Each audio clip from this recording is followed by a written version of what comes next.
यहां सब छली कपटी धोखेबाज, कहीं सच्चा प्यार नहीं, कहीं सच्ची दोस्ती नहीं, कहीं सत्य नहीं दिखाई दे रहा, सब छल कपट का व्यवहार। आपके पास सामने वाले के लिए कुछ है तो वो मित्र है, और सामने वाला जिस दिन देख लेगा कि उसके योग्य आपके पास कुछ नहीं रहा तो आपको देखकर भी पहचानेगा नहीं। अभी आपके पास है इसलिए सब हाथ मिला रहे हैं, चाहे वो शरीर हो या शरीर संबंधी भोग सामग्री हो या गुण हो, गुणमानी संसार। और जिस दिन तुम्हारे पास वो नहीं रहेगी उस समय हरि के सिवा कोई तुम्हारा दोस्त नहीं है। और हरि से दोस्ती कर लो, जीवन सार्थक हो जाएगा, आनंदमय हो जाएगा। समझो आप, यहां सीधे प्रकृति से ही संबंध है, परमात्मा के संबंध की कहीं कोई वार्ता नहीं जगत में। ये जो हम पत्र पुष्प फल आदि समर्पित करते हैं इसमें भाव होता है, भूखे नहीं हैं, भूखे नहीं भगवान तुम्हारे, बहुत करुणामय है। चाहे हरि हो, चाहे हर हो, चाहे जो भी भगवत स्वरूप हो, बहुत करुणामय है, करुणा का साक्षात स्वरूप है। हमारा संबंध प्रभु से जो है उसको हम स्वीकार नहीं कर रहे, बस खास बातें हैं। और प्रकृति से शरीर का संबंध है, और हम शरीर को मैं मानकर प्रकृति से संबंध माने हुए, परमात्मा से संबंध नहीं, यही बड़ी हानि हो गई। और प्रकृति अर्थात संसार का संबंध कभी सम नहीं होता, बराबर नहीं चलता, नहीं चलेगा, एक जैसा बराबर कभी नहीं रहेगा। ये शरीर नहीं रहा तो इसका संबंध कैसे बराबर रह सकता है? कभी तो ये बालक था, किस घड़ी किस मिनट जवान हुआ पता नहीं चला, कब मुझ के बाहर निकले, तिथि तारीख है कोई तारीख किसी के पास? आज तक कोई विश्व में बतावे किस दिन तुम्हारे मुझ का बाल निकला, किस दिन तुम जवान हुए, किस दिन तुम बुढ़ापा कब मर जाओगे, तुम्हें पता नहीं। और ऐसे झूठे प्रकृति से इतना जोर का संबंध है कि यही लगता है मैं हूं। प्रभु जो हमारे हैं वो हमारे नहीं लगते। घनिष्ठ से घनिष्ठ संबंध में विषमता आ जाएगी, प्रकृति संसार से घनिष्ठ संबंध में कटुता विषमता आएगी, आएगी, देख लेना। क्योंकि यहां समता है नहीं, ये विषम है संसार, समता नहीं है यहां। आपसे हम प्रार्थना करना चाहते हैं कि बिना अध्यात्म के कोई कहीं सुखी नहीं हो सकता। कल एक प्रश्नकर्ता ने प्रश्न किया कि आजकल बहुत प्रेम विवाह हो रहे हैं, तो इसमें जब लड़की और लड़का राजी है तो जीवन भर सुखी ही रहेंगे? नहीं रहेंगे। जब तक वो अध्यात्म को नहीं जानेंगे तो शरीर राग के कारण वो प्रेम विवाह कर रहे हैं वासना पूर्ति के लिए। और जिस दिन उससे अच्छा कोई शरीर रागी मिल गया तत्काल त्याग कर देगा, चाहे बेटा हो चाहे बेटी हो, लड़का हो चाहे लड़की हो। और ये शरीर प्रतिक्षण नाश को प्राप्त हो रहे हैं। इनकी सुंदरता, इनका बल, इनका भाव प्रतिक्षण पतन की तरफ जा रहा है। जो तत्व से प्रेम करता है उसका प्रेम बढ़ता जाता है, जो शरीर से प्रेम करता है उसका प्रेम क्षीण होता जाता है। किसी को भी देखो, देखते देखते वैराग्य हो जाएगा। क्यों? वो प्रतिक्षण नाशवान है और प्रभु प्रतिक्षण वर्धमान रूप है। इसलिए जिनको अध्यात्म का ज्ञान नहीं हो, चाहे प्रेम विवाह करें, चाहे धर्मपूर्वक विवाह करें, चाहे जैसे जीवन जीना चाहें, कभी शांति नहीं प्राप्त हो सकती। सब गुण मिल गए, धर्मयुक्त गोत्र के विपरीत भाव भी मिल गए, सब भाव मिल गए, सुंदर भाव मिल गया, लेकिन अध्यात्म का ज्ञान नहीं तो काम क्रोध लोभ मोह मद मत्सर ये विकार दुर्गति कर देंगे, कोई प्रेम शाश्वत की प्राप्ति नहीं करा देंगे। अध्यात्म के बिना गोस्वामी तुलसीदास जी महाराज कह रहे हैं कि वो मरा हुआ व्यक्ति है। जिन हरि भगति हृदय नहीं आनी, जीवित सब समान तेई प्राणी। जिंदा व मुर्दा टहल रहा है, ना उसमें देवी संपदा है, ना भगवत भाव है। कैसे कैसे तुम्हें खेल बताएं, संसार में रहते हो देख रहे हो क्या क्या खेल हो रहे हैं। बिना भगवान के मार्ग का अनुसरण किए कभी भी कोई कहीं भी सुखी नहीं हो सकता, शांत नहीं हो सकता, चाहे जो दुनिया के नाटक कर लो। हे किशोरी जू, बिनु पद कंज, आपके श्री चरणारविंद के बिना ये दुखद सब लागे। जिनको ये भावना है कि सुखद सब लागे, तो देख लो पूरे जीवन को देख लो, सब कुछ है लेकिन शांति नहीं, विश्राम नहीं, संतोष नहीं, अभय नहीं, निश्चिंतता नहीं, निर्विकारिता नहीं। क्या प्राप्त हुआ, क्या मिला जीवन में? तो हे किशोरी, तुम बिनु और ना नेह काहू सो, नहीं द्रग देखो जात। भरी भरी नैनन नीर बहावो, भरी भरी नैनन नीर बहावो, सोचत दिवस बितात लाडली, तुम सो कहत हृदय की बात। प्यारी जो, सब संबंधों से मेरा मन हटा दो, अपने चरणारविंद में, अपने नाम में, अपने रूप में, अपनी लीला में, अपनी सेवा में मेरे तन मन को अवसर दीजिए। क्यों रात दिन नाम जप करे, रात दिन आपकी सेवा में रहिए। माया अवसर ही नहीं देने देती, हर समय बाहर भटकाती रहती, कोई व्यक्ति, कोई वस्तु, कोई स्थान, इसी का चिंतन होता रहता है। परंतु प्रभु सम है, वो हर स्थिति में आपको प्यार कर रहे। जो भगवान को गाली दे रहे, फ्री वायु मिल रही है, पृथ्वी धस नहीं रही उनके लिए, हर व्यवस्था मिल रही है। प्रभु सबके लिए बराबर प्यार कर रहे हैं, सम है। हाँ, जो ऐसे हैं वो पान कर रहे हैं, जो ऐसे हैं वो पान नहीं कर पा रहे। अहंकारी, भगवान से विमुख, वो ऐसे हैं, और जो दैन्य भगवान के सन्मुख, वो ऐसे हैं। बरसा बराबर हो रही है, पान करने की पद्धति नहीं आई, इसलिए वो भगवान को दोष दे रहे हैं। भगवान तुम्हारे अहेतुकी मित्र थे, हैं, रहेंगे, अहेतुकी किसी हेतु से नहीं। संसार ना कभी तुम्हारा था, ना है, न रहेगा, देख लेना, परिणाम में देख लेना। अतः सम स्वरूप भगवान की प्राप्ति के लिए क्रियाओं से संबंध विच्छेद और इन करणों से संबंध विच्छेद, तब अनुभव होता है कि मेरा संबंध प्रभु से है।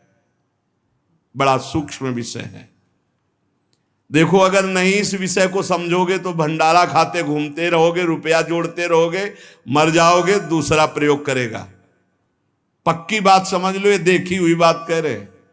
अब बैंक में जमा है, हर भंडारे का 100 रुपया या जहां से आया वो जमा है बैंक, और मर गए और वारिस कोई है नहीं, तो भारत सरकार के काम। जिंदगी भजन के लिए मिली थी, वो चिंतन में। रुपया क्या करता है? चिंतन फंसाता है। कितने हुए? बोले 99। बोले एक और जोड़ो, 100 हो जाए। एक नहीं मिलेगा, 10 मिलेंगे। बोले अब 109 है, अगर और व्यवस्था, वो 99 का चक्कर फंसता चला जाता है, पूरा जीवन बर्बाद। जब कोई उपासक सत्संग प्राप्त करता है, जैसे आप सत्संग सुन रहे, ये कभी निष्फल नहीं जाएगा। सत्संग बोध करा के ही छोड़ता है। जैसे नींद से आंख खुलती है, तो नींद में हम बेशुद्ध होते हैं, लेकिन जब आंख खुलती तो हमें चेतना हो जाती है, मेरा क्या कर्तव्य, मुझे क्या करना चाहिए, तत्काल हम एक्टिव हो जाते हैं। ऐसे ही संसार में मोह निद्रा में हम सोए हुए हैं। जब सत्संग मिलता है तो मानो ज्ञान की आंख खुलती है। अरे मेरा कर्तव्य क्या है, मैं तो संसार में रचा पुचा था। आज सत्संग से सुना कि मेरे जीवन का सार है कि हर दोष का त्याग करके भगवान का भजन करते हुए, ठीक से आचरण करते हुए भगवत प्राप्ति करना। ये सत्संग फर्क डाल देता है जीवन में। चाहे जैसा नीच आचरण वाला हो, अगर वो सत्संग रोज सुनने लगे तो फर्क पड़ जाएगा। पर यह ध्यान देना है, सत्संग शास्त्र सम्मत को ही कहते हैं। आजकल मनमानी जैसा आया वैसा नहीं। तस्मात् शास्त्रम प्रमाणम ते कार्या कार्यो व्यवस्थितौ। कार्य और अकार्य की व्यवस्था शास्त्र प्रमाणित होनी चाहिए, मनमानी नहीं होनी चाहिए। मनमानी को सत्संग नहीं कहते, सत्संग कहते हैं सत शास्त्रों से युक्त, सत महापुरुषों के वाक्यों से मिलान खाए आपके वाक्य, उसे सत्संग कहते हैं। उस सत्संग से निश्चित फर्क पड़ जाएगा, चाहे जितना कोई नीच प्रवृत्ति वाला हो, रोज सत्संग सुने, एक दिन वो परम पवित्र हो जाएगा। विचार करें, जिनके साथ हमने ममता जोड़ी है वो हमारे पहले क्या थे? जैसे माता पिता, भाई बंधु मित्र या शरीर, ये पहले थे क्या? जैसे किसी का 20 वर्ष का शरीर, किसी का 50 वर्ष का, तो आप इसके पहले ना शरीर था आपका ये, और ना शरीर संबंधी थे आपके, पक्का नहीं जानते हैं आप, ना वो आपको जानते हैं। जिनको आप जानते हैं वो शरीर पहले आपके नहीं थे, और आपका भी शरीर नहीं था पहले। बाद में जब शरीर छूटेगा तो आपका कौन परिचय का आपके साथ जाएगा? ये भूल जाओ, जो लोग वादा करते हैं कि एक जन्म नहीं 7 जन्म तक हमारा तुम्हारा साथ नहीं छूट, और ब्रह्मा को भी फेल करते, काल को भी अधीन किए हुए बोलते हैं, बोले 7 जन्म नहीं, जन्म जन्म तक हम आपके साथ ही रहेंगे। अरे मिनट का तो भरोसा नहीं, जन्म का भरोसा। अरे इन बकवास की बातों में मत फंसो, कोई किसी का साथी नहीं है। एक साथ प्राण त्यागो तो भी अलग अलग गति होगी। ऐसा नहीं कि एक साथ मरे तो विमान आएगा एक साथ बैठाल के कि बहुत समर्पित चित्त हैं, इनके लिए कमरा अलग दे दो, हर व्यवस्था इनकी कर दो। ऐसा नहीं है भाई। हाँ, दोनों एक साथ भगवत प्राप्त हो गए तो हम बातें मान सकते हैं कि दोनों प्रियालाल के समीप पहुंच जाओगे, पर उस समय दो नहीं होगे। उस समय मैं और तू नहीं होगा, केवल प्रभु ही प्रभु। उस समय ये नहीं होगा कि ये हमारा फ्रेंड है, ये सब इसी लोक की स्मृति है, ये स्मृति नहीं रहती। तो जो पहले हमारे नहीं थे, बाद में हमारे नहीं रहेंगे, तो ये बीच में हमारे कितने दिन हैं? ये विचार सत्संग से आता है। पता नहीं बिना कि सुने बाल्यावस्था में इसी विचार ने हमको बाबा जी बनाया। ये सब मरेंगे, पता नहीं कैसी अशांति पैदा थी। वो कि पूर्व जन्म का कोई होगा भजन या कोई ऐसा कृपा प्रसाद, स्कूल से आके जो ही बस्ता टांगते, माता जी सबसे पहले माता जी दिन भर इंतजार करते। वो माँ का स्वरूप होता है। हाँ, जो ही नजदीक सो ही लगता है कि मरेगी। जब माँ मरेगी तब कैसे रह पाएंगे? ये पिता पधारेगा, ये परिवार कौन है मेरा? और जो बात करती नहीं तो ऊपर बस एकांत में चले जाते हो। बस वहाँ संत जन आते थे तो कीर्तन करवाते थे, श्री राम जय जय राम, श्री राम जय जय। एकांत में बैठ, श्री राम जय जय राम, श्री राम जय राम। बार बार प्रश्न होता, मेरा कौन है, मेरा कौन है? बस अंदर आने लगा, भाग संसार से भाग, ऐसा आने लगा कि बेचैनी। तो कह रहे सत्संग में यही विचार, अगर सत्संग में आपका विचार नहीं बदला तो सत्संग क्या? सत्संग किया, ममता नहीं छूटी, कामना नहीं छूटी, आपके गंदे आचरण नहीं छूटे तो संत संग ही नहीं है। बकवास, व्यर्थ की वार्ता। यदि आपका परिवर्तन नहीं हो रहा तो सत्संग कैसा? सत्संग से ममता छूटना, कामना छूटना, गंदी बातें छूटना। किसी की ताकत नहीं और कि कामना छोड़ सके, ममता छोड़ सके, राग छोड़ सके, ये सत्संग छुड़ाता है। कहीं भी कभी भी किसी को भी अगर ऐसा लाभ मिला है तो किसी न किसी महात्मा की कृपा रही है। देखो, बचपन में खिलौनों में इतना राग था, अगर एक भी खिलौना हमारा टूट जाए या ना दिया जाए तो कैसा? आज जैसे आपको हंसी आएगी उन्हीं बातों पर, ऐसे ही अज्ञान के खिलौने ये सब हैं। जितने संबंध आप मान रहे हो, जब आपको ज्ञान होगा तो हंसी आएगी इन्हीं बातों पे, कैसा समय व्यर्थ कर रहा था। पर ये ज्ञान वैराग्य से होता है, और ये वैराग्य विवेक से होता है, और ये विवेक सत्संग से होता है।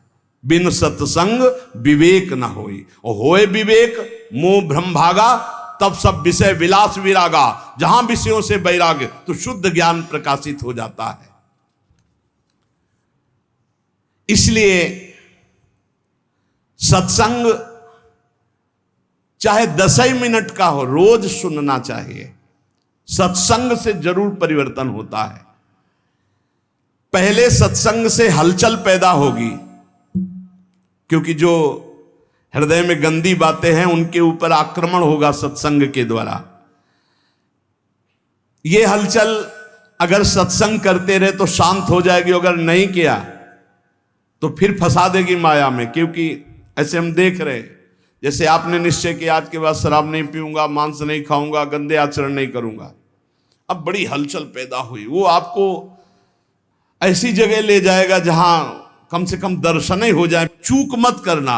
जो हलचल पैदा हुई, मंथन पैदा हुआ, उसमें पहले विष आता है। यतज्ञे विस्मि परिणामे अमृतोपमम, यही विष है आसक्ति। नष्ट कर दो इस आसक्ति को, फिर आप देखना आनंद में डूब जाओगे। ये ज्यादा देर हलचल नहीं रहेगी, बस चलते रहो आगे। अगर लौट पड़े पीछे तो हलचल ही हलचल है, अशांति ही अशांति है। क्या आज तक कोई ऐसा है कि जिसको सत्संग मिला और फर्क ना पड़ा हो? कोई ऐसा नहीं हो सकता। उसके जीवन में कुछ ना कुछ सुधार परिवर्तन जरूर है जो सत्संगी है। जरूर जरूर फर्क पड़ेगा, जरूर पड़ेगा। ऐसा हो नहीं सकता कि चंदन के आसपास के वृक्ष, चाहे वो नीम हो चाहे बबूल हो, उनमें सुगंध ना आ जाए। ऐसे ही संत संग से जीवन में भागवतिकता ना आ जाए, ऐसा हो नहीं सकता। या वो संत नहीं है और या आप बहुत बड़े अपराध कर रहे हो वर्तमान में, इसलिए कोई फर्क नहीं पड़ रहा। नहीं तो सत्संग का निश्चित फर्क पड़ता है। ये जो फर्क पड़ता है, इसमें यह नहीं देखा जाता कि सत्संग सुनने से हमारा धन बढ़ा है, सत्संग सुनने से हमारा व्यापार बढ़ा है, फर्क पड़ा है। इसे ये फर्क नहीं है। यह देखा जाता है सत्संग सुनने से हमारे विकार कितने कम हुए हैं, सत्संग हमें कितनी गंदी बातों से हटाकर सच्चे मार्ग पर, अच्छे मार्ग पर, यह चमत्कार है सत्संग का। यह नहीं कि हम उन साधु से जुड़ गए तो हमारी कामनाओं की पूर्ति हो गई, तो बोले बड़ा चमत्कार। इसे चमत्कार नहीं कहते। चमत्कार कहते हैं अनंत जन्मों की वासनायुक्त मन को पलटकर भगवान के मार्ग में लगा देना। सुख और दुख, ये दोनों पूर्व प्रारब्ध कर्म के अनुसार मिलते हैं, लेकिन सत्संग दोनों में सहन करने की सामर्थ्य देता है। सत्संग का फल समझो, सत्संग का फल दुख मिटाना नहीं है, सुख बढ़ाना नहीं है, सुख दुख दोनों में समान भाव लाना है। सुख दुखे समय कृत्वा लाभा लाभो जया जयो। जो सुख दुख में समान भाव लावे वही सत्संग का भाव। मेरी ऐसी धारणा है कि समस्त पुण्यों का, तीर्थ याटन का, व्रत का, दान का फल है कि परमात्मा में स्थित किसी महात्मा से आपका संबंध हो जाए। पूज्य महापुरुष जिनकी वाणी है कह रहे, मेरी ऐसी धारणा है कि आपके शुभ कर्म, पुण्य कर्मों का, तीर्थ याटन का, दान पुण्य का, आपकी साधना का फल यह है कि परमात्मा में स्थित किसी महात्मा का संग हो जाए। भगवान की विशेष कृपा का अनुभव महात्मा के संग से ही होता है। जितने तीर्थ बने हैं वो सब भगवान से ही बने या भगवान के प्रेमी महात्माओं ब्रह्म ऋषियों से स्थापित हैं। भगवान की लीला, भगवान की महिमा, भगवान की महत्ता, माया से मुक्तता, ये केवल संतों के द्वारा जाना जाता है। कैसे माया से मुक्त होना है, भगवान की महिमा क्या है, भगवान की लीला क्या है, भगवान की महत्ता क्या है, ये मेरी धारणा है। मैं अपनी धारणा से कह रहा हूं कि जो भगवान अवतार लेकर कार्य करते हैं उससे कई गुना बढ़कर भगवान के प्रेमी संत जन कार्य कर देते हैं। भगवान तो विनाश लीला भी करते हैं, संत दुष्टता का विनाश करते हैं, दुष्टों का नहीं। बड़ी विशेषता है भगवान और भगवान के भक्तों में। भगवान तो कहते हैं परित्राणाय साधूनाम विनाशाय च दुष्कृताम, दुष्कृत करने वालों का विनाश कर देता हूं। लेकिन संत जन ऐसे नहीं, भगवान से जो प्रेम करते हैं वो दुष्टता का विनाश करके उसे महात्मा बना देते हैं, उसे मारते नहीं हैं। भगवान की महिमा अगर किसी के हृदय में जागृत हुई तो जरूर संत वचन कान में पड़े हैं। भगवान को बड़ा संतोष होता है जब जीव कभी किसी संत को अपना मान लेता है और भगवान उस पर अपार कृपा करने लगते हैं। ये मेरी धारणा है। संसार का सबसे ज्यादा लाभ भगवान के प्रेमी जनों से होता है। संतों में कोई कमी नहीं रखते भगवान, अपनी संपूर्ण सामर्थ्य विराजमान कर देते हैं। संतों में विशेषता आती है, वो श्री भगवान से आती है। संतों की खुद विशेषता नहीं होती, वो श्री भगवान की होती है। इसलिए संत जनों से जगत का बड़ा मंगल होता आया है। भगवान की कृपा से ही संतों का यश होता है और संतों के यश से जगत का मंगल होता है। परंतु वो संत नहीं होते जिनके हृदय में भाव होता है कि मेरे द्वारा जगत मंगल होता है, मेरा नाम हो रहा है, मैं ऐसा करता हूं, मैं ऐसा कर सकता हूं। वो अज्ञानी है, संत नहीं है। जिसमें होता है सब प्रभु की कृपा। ये अंदर की बात है। ये बड़े आदरणीय महापुरुष होते हैं जिनके हृदय में कहीं किंचन मात्र अहम नहीं होता। वो बड़ी से बड़ी महिमा को भी अपने प्रभु की देखते हैं, कहीं अपना अस्तित्व नहीं। यही महात्मा की पहचान है, यही महात्मा की महिमा है। उसकी यही विशेषता है, बड़ा विलक्षण है। आप खुद अनुभव कीजिएगा, जब आपको सच्चे महात्मा का संग मिलेगा तो उनकी बात हथौड़े की तरह चोट करेगी आपके हृदय में और आपका परिवर्तन कर देगी, पक्का पक्का। वाणी का असर उसी का होता है जो सत्य परमात्मा में चित्त जोड़े होता है। आप लोग प्रत्यक्ष अनुभव करना, महात्मा के वचनों का प्रभाव आपका परिवर्तन करके ही रहेगा। लाखों की तादाद में सुधरते हुए देखा गया उस सत्संग से जो स्वयं संत है, जो स्वयं अपना चित्त भगवान में रखे हुए है। देखो, एक चर्चा होती है, उद्देश्य उसका, कहने को हम कुछ भी कह सकते हैं। आंतरिक उद्देश्य को सर्वज्ञ भगवान पहचानते हैं। अगर आंतरिक उद्देश्य है भगवान की चर्चा और सबका मंगल, केवल यही उद्देश्य है, निश्चित परिवर्तन होगा। वो आंतरिक उद्देश्य है अर्थ प्राप्ति, भोग प्राप्ति, मान प्राप्ति, भगवत प्राप्ति की कहीं कोई आंतरिक बात, उसका प्रभाव नहीं पड़ेगा। थोड़ी देर मनोरंजन भले हो, प्रभाव नहीं पड़ सकता। भगवान में जिन्होंने चित्त जोड़ दिया, ऐसे संतों की अपार महिमा, अनंत असीम प्रभाव। मेरी वाणी में सामर्थ्य क्या मैं कह सकूं। आज तक संसार में जितनी अच्छाई है, भलाई है, उसमें किसी न किसी महात्मा का उसके जीवन में हाथ है।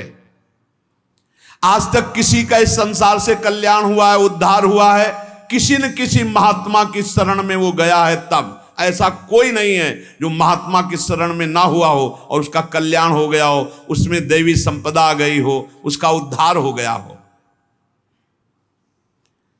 बड़े भाग्यशाली हैं जिन पर महात्माओं का अपनापन है। महात्माओं से अपनापन पुण्यात्मा, लेकिन जिनका महात्माओं ने अपनापन स्वीकार कर लिया, ये अपने हैं ऐसा जिनके चिंतन में आने लगा, बड़े भाग्यशाली है। भगवान जब विशेष कृपा करते हैं तब महात्माओं के हृदय में प्रियता पैदा कर देते हैं सामने वाले के प्रति। नहीं तो निरपेक्ष महात्माओं के हृदय में कैसे आ सकता है कि ये अपना है। अपना और पराया तो मायाकृत शब्द है, लेकिन ये अपना भगवत कृपा से आता है। जब द्रवे दीन दयालु राघव तो साधु संगति पाई, और वो साधु संगति ये अपने हैं, ऐसा भाव आ जाना। संसार नाश की तरफ ले जा रहा है, संसार में महात्मा कल्याण की तरफ ले जा रहे हैं, बड़ा अंतर है। संसार प्रतिपल नाश की तरफ ले जा रहा है, महात्मा प्रतिपल कल्याण की तरफ। ये भगवान एक नंबर कृपा करिए हैं। जिनके ऊपर एक नंबर की कृपा है वो कल्याण की तरफ बढ़ रहे हैं। दुनिया मात्र अगर महात्मा का संग मिल जाए तो सबका कल्याण हो जाए। राम सिंधु घन सज्जन धीरा, चंदन तरु हरि संत समीरा। भगवान आनंद समुद्र है, तो उस आनंद समुद्र की वर्षा करने वाले महात्मा जन हैं। हर शास्त्र से, अपनी तपस्या से, भजन से उस आनंद के शब्दों को घसीटा और बरसा दिया सत्संग के द्वारा। भगवान चंदन का वृक्ष है तो संत वायु हैं, उस सुगंध को फैलाने वाले हैं। जितना लाभ संतों से होता है उतना और किसी से नहीं होता। मतलब समुद्र भी उतना लाभ सबको नहीं दे सकता जितना वर्षा से होता है, क्योंकि समुद्र के पास जाना पड़ेगा, वर्षा तो फैलकर सब जगह होती है। ऐसे संत चलते फिरते तीर्थ है। भगवान आनंद समुद्र हैं, तो आनंद समुद्र तक पहुंचना बड़ा कठिन, तो उस आनंद समुद्र की हर आनंदमयी बात लेकर संत जन प्रवचन के द्वारा, सत्संग के द्वारा संसार को भिगोते रहते हैं भगवत रस में, भगवत आनंद में। आनंद की बाढ़ अगर कहीं आई है तो सत्संगी के हृदय में ही आई है। भगवान के प्रेमी भक्त अगर कोई बने हैं तो संत कृपा से बने हैं। इसलिए अगर किसी को सत्संग प्राप्त हो गया है तो उसे छोड़ना नहीं, ये दुर्लभ वस्तु है। सुत दाराधन लक्ष्मी पापियों के घर होए, संत समागम हरि कथा तुलसी दुर्लभ दोए। महत्संगस तो दुर्लभ हो। भगवान का पूजन करना, भगवान का भजन करना, भगवान का चिंतन करना आज तक किसी के जीवन में आया है तो संत संग से आया है। हम तो ये देख पा रहे हैं कि भगवान से भी अधिक कृपा महात्माओं की जोरदार होती है, क्योंकि भगवान सबके हृदय में रहते हुए भी दुर्गति बंद नहीं हो रही, और संत का सानिध्य प्रगट में मिल गया तो दुर्गति वहीं से रुक जाएगी। बिल्कुल सच्ची बात। हमारा सबसे बड़ा लाभ का केंद्र संत महात्मा है। विश्व का आज तक जो लाभ हुआ वो संतों से हुआ है। लीला देखने में, लीला सुनने में हमारे हृदय में तभी प्रीति होगी जब प्रेमी महात्मा गायन करेगा। खास बात है, जो भगवान से प्रीति करते हैं वो जब चर्चा करते हैं तो एक विशेष आनंद होता है। भगवान के प्यारे भक्त साक्षात परम पावन तीर्थ स्वरूप होते हैं। उनके दर्शन स्पर्श मात्र से पाप नष्ट होते हैं। भगवान उनके हृदय में विराजमान रहते हैं। बड़े बड़े तीर्थों का स्नान करना, वहां जाकर संयम नियम पूर्वक जैसी महिमा है वैसा निर्वाह करना, तब कहीं आगे चलकर फल मिलता है। लेकिन सत्संग का तो तत्काल फल मिलता है, तत्काल फल मिलता है, जीव का परिवर्तन होना शुरू हो जाता है। इसलिए मोरे मन प्रभु अस विश्वासा, राम ते अधिक राम कर दासा। भगवान से अधिक भगवान के दास की महिमा है, निश्चित विश्वास कीजिए। भगवान के दास की महिमा ऐसी है कि उसको भगवान चाहे बाद में मिले, लेकिन भगवान के दास का दासत्व जो ले लिया उसको पहले भगवान मिलते हैं। ये खास बात है। दास दासोहम में एक खास बात है। भगवान के दास का आश्रय ले लिया तो उसको भगवान बाद में दुलार करेंगे, पहले दास के दास का दुलार करेंगे। जैसे बिजली का कनेक्शन ना हो, सही कनेक्शन ना हो, तो बिजली आ भी रही बोर्ड में, आपका स्विच भी सही है, तार भी लगा हुआ है, बल्ब भी सही है, ऑन ऑफ भी कर रहे हो, लेकिन नहीं जलेगा वो। ऐसे ही अगर संत से सही कनेक्शन आपका नहीं है, फिर आप ये शब्द बोल सकते हैं कि मेरा परिवर्तन नहीं हुआ। बल्ब भी सही है, तार भी सही है, स्विच भी सही है, बोर्ड में बिजली भी आ रही, बस थोड़ा और अंदर डालने की जरूरत थी तार, जिससे कनेक्शन हो जाता। कनेक्शन नहीं हुआ तो ऑन करते रहिए, वो जलेगा नहीं। तब आपको लगेगा कि बिजली नहीं है, नहीं, बिजली है, उसमें आपके कनेक्शन की कमी है।